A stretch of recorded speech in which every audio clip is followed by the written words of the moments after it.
Hello नमस्कार श्री स्वामी समर्थ। स्वागत आहे तुमचं पुन्हा एकदा माझ्या एका नवीन मराठी व्लॉगमध्ये। आणि जर का तुम्ही माझ्या चॅनलवर नवीन असणार तर चॅनलला सबस्क्राईब नक्की करा आणि व्हिडिओ शेवटपर्यंत कंटिन्यू करा। आणि जर का तुम्हाला व्हिडिओ आवडला तर लाईक करायला विसरू नका आणि कमेंटमध्ये मला नक्की सांगा। तर आता मी मार्केटला गेलेली होती सायंकाळी आणि काही वस्तू आणलेल्या होत्या, त्याच मी आता एका बास्केटमध्ये आता ठेवून देणार आहे। ही बास्केट मी तुमच्यासोबत आधीच्या व्लॉगमध्ये देखील शेअर केलेली, मी डीमार्टमधनं परचेस केलेली होती आणि खूप छान अशी आहे। बऱ्यापैकी वस्तू त्याच्यामध्ये माझ्या येऊन जातात। तर आता बॅगेतनं सगळ्या मी या काही वस्तू होत्या ते सगळ्या काढून ठेवलेल्या आहेत। तर आता मार्केटमधनं आलेलो होतो जस्ट, त्यामुळे मुलाला देखील भूक लागलेली होती, तर त्याच्यासाठी मी आता सँडविच बनवते। तर या ठिकाणी तुम्ही बघू शकता की आटा ब्रेड म्हणजे गव्हाच्या पिठाचे ब्रेड आहेत। तर हेच मी त्याच्यासाठी नाश्त्यासाठी यूज करत असते। तर आता बाळाला मी आता सँडविच बनवून देते हे। तर खूप छान असतात ते गव्हाचे, आपण मैद्याचे जे ब्रेड वापरतो त्याच्यापेक्षा खरंच गव्हाच्या पिठाचे जे व्हीट ब्रेड असतात ते नक्की यूज करून बघा। तर मैद्याचे ब्रेड खाण्यापेक्षा हे खरंच छान असतात। तर आता मी प्लेनच सँडविच बनवते, फक्त मेयोनीज आणि कॅचअप आणि फक्त जे आपले चीज स्लाइस असतात तेच मी याच्यावर ठेवणार आहे। तर आता ट्रिपल लेअरवाला मी सँडविच बनवते कारण ब्रेड हे छोट्या साईजचे होते। तर आता कॅचअप आणि मेयोनीज हे लावून घेतलेलं होतं आणि वरून आता चीजचे जे स्लाइस आहे ते ठेवून देणार आहे। तर माझ्याकडे सँडविच मेकर वगैरे जे असते ते नाही आहे, तर मी अशा प्रकारे तव्यावरच सँडविच बनवते आणि तव्यावर देखील खूप छान असं ते भाजलं जातं आणि व्यवस्थित चीज वगैरे जे असतं ते मेल्ट होतं। तर मी आता तव्यावर थोडं तूप टाकणार आहे आधी आणि तुपामध्ये आता हे सँडविच चांगलं असं भाजून घेणार आहे। तुम्ही या ठिकाणी बटरचा देखील यूज करू शकतात, बटरमध्ये देखील खूप छान असं लागते आणि वरून अशी डिश झाकते जेणेकरून जे चीज आहे ते छान असं मेल्ट होतं त्याच्यामध्ये। तर आता दोघी बाजूने तूप लावून चांगलं मी असं भाजून घेणार आहे। तर आता सँडविच वगैरे आता रेडी झालेलं होतं आणि आता आम्ही दोघीजण आता चांगलं खाऊन घेणार आहे कारण मला पण भूक लागलेली होती। तर आता सायंकाळी असं थोडाफार काही नाश्ता केला तर बरं असतं आणि लहान मुलांसाठी देखील आपण असं काहीतरी सायंकाळचा नाश्ता बनवू शकतो।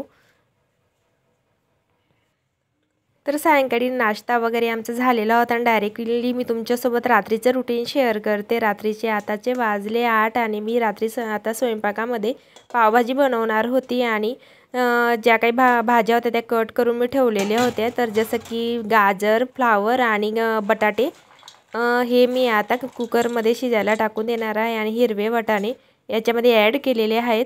तर आता ह्या भाज्या चांगल्या स्वच्छ धुवून घेते मी आधी आणि आता याच्यामध्ये फक्त भाज्या बुडतील एवढं पाणी ॲड करते। 1 ते 1.5 ग्लास एवढं मी याच्यामध्ये पाणी ॲड केलेलं आहे।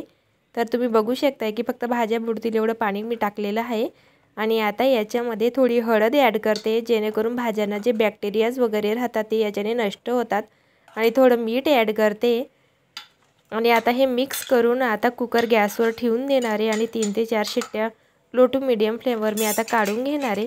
अगदी झटपट तयार होती ही भाजी आणि चवीला खूप छान लागते। आता तोपर्यंत मी आता या ठिकाणी तर या डब्यामध्ये तुम्ही बघू शकता की मी फ्लावर जी होती आणलेली ती कट करून अशी ठेवून दिलेली आहे। तर बाकीची थोडी एक्स्ट्राची जास्त होती ती साईडला काढून घेतलेली होती कारण डब्यामध्ये पूर्ण येत नव्हती। तर अशा प्रकारे मी थोडी पूर्वतयारी करून ठेवत असते जेणेकरून ऐन वेळेला धावपळ नाही होत। तर आता या डब्यामध्ये फ्लावर मी स्टोअर करून आता फ्रीजमध्ये ठेवून देते।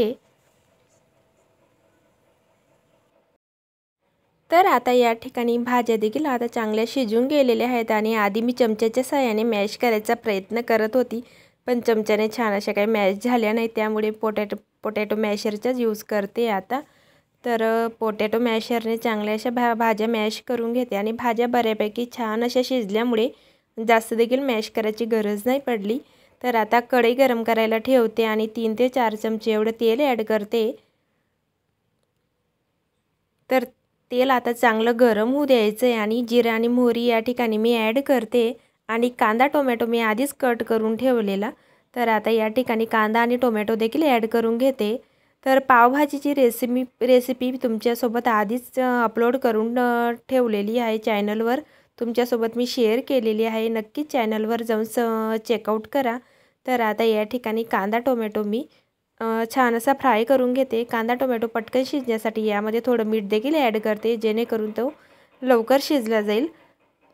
आणि छान असा मॅश होईल. तर लो टू मीडियम फ्लेमवर छान असं आता हे शिजवून घेतलेले, फ्राय करून घेतलेले आणि जे काही सुके मसाले असतात ते देखील ॲड करून घेते. जसं की लाल तिखट मसाला, हळद, धने जिरे पूड, पावभाजी मसाला. आता हे सगळं मी याच्यामध्ये ॲड करून दिलेलं आहे आणि चांगलं असं आपल्याला तेल सुटेपर्यंत हे मसाले परतून घ्यायचे. थोडी कोथिंबीर देखील ॲड करते. तर तुम्ही बघू शकताय की किती छान असं आता मसाल्यांना तेल सुटलेलं आहे आणि ज्या काही आपण भाज्या शिजवून घेतलेल्या होत्या ते आता याच्यामध्ये मिक्स करून घ्यायचे आहे. तर मी थोडी जास्त क्वांटिटीमध्येच ही भाजी माझ्याने आज बनवली गेलेली होती. तर आता या ठिकाणी तुम्ही बघू शकताय की भाज्या मी आता छान अशा मिक्स करून घेतलेल्या आहेत. चवीनुसार मीठ ॲड करते.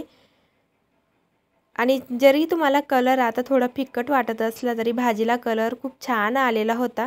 आणि वरून थोडा गरम मसाला देखील मी ॲड केलेला आहे आणि कोथिंबीर ॲड केलेली आहे आणि छान असं आता मिक्स करून घेते. तर भाजी आता इकडे शिजते तोपर्यंत मी पाव देखील आता छान असे भाजून घेते. तर या ठिकाणी मी तूप लावूनच हे पाव चांगले असे भाजून घेते. तर तुम्ही बटरचा देखील यूज करू शकतात किंवा तेल लावून देखील हे पाव भाजू शकतात. त्यात देखील खूप छान चव लागत असते यांची. पण मी तूप लावूनच हे भाजून घेते आणि दोघी बाजूने ब्राऊन रंगावर चांगले असे क्रिस्पी असे करून घेते. तर आता जेवण वगैरे आता आम्ही करून घेतोय. चला तर मग आता जेवण झालेलं होतं आणि जेवणानंतर तुम्ही बघू शकताय की या ठिकाणी एवढी भाजी आता शिल्लक राहिलेली होती. तर आता मी एका भांड्यामध्ये काढून ती फ्रीजमध्ये आता स्टोअर करून देणार आहे.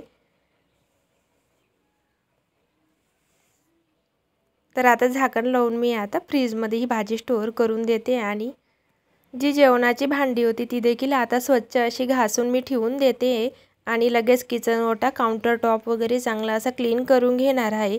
आणि रात्री मला किती जरी उशीर झाला तरी रात्रीचं किचन क्लिनिंग करूनच मी झोपत असते.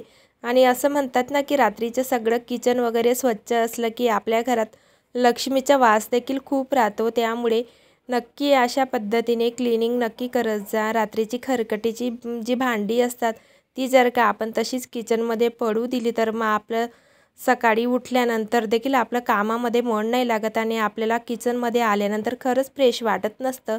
त्यामुळे मी अशा प्रकारे सगळं हे किचन क्लिनिंग करूनच झोपत असते.